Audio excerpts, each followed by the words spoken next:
or the Apple CarPlay pull up, then I could show you the map. Driving in unknown territory is nothing new for Austin Bain.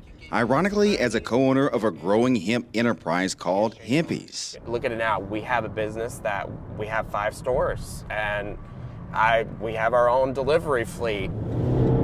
He's been pressing the gas on this new journey for the last few years, offering deliveries of hemp goods for customers living within a 30-mile radius of their 5 stores in and around the Triangle.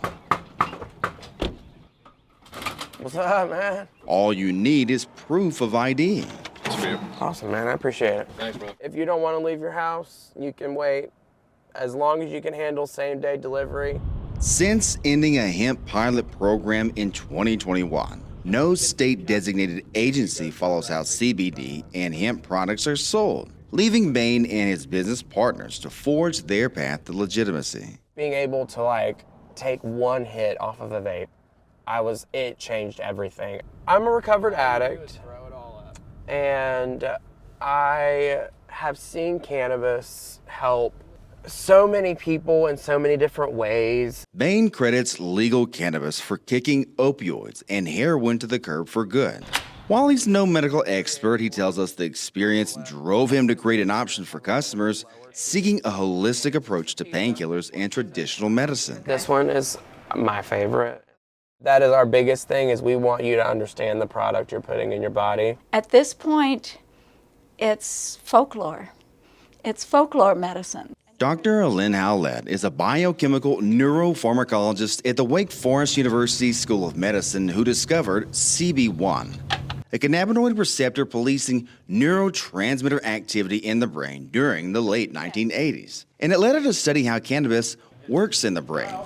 She says without a regulatory process for hemp, the issue is clear. The problem is that it's very different from drugs and medicines that have been released under Food and Drug Administration evaluations, because for those, the pharmaceutical company has had to report to these agencies virtually everything about those drugs. But hemp retailers don't have to in this state.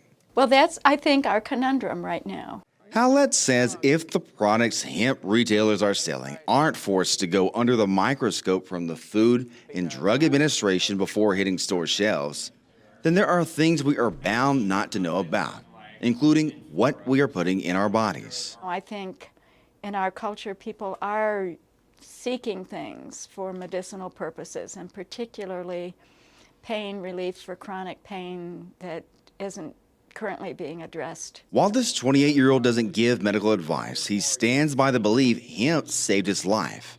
And that's a story he's happy to share. It'll be 1608. Are you going to pay with card? Yeah. Cool. Thank you. Of course. Have a good one.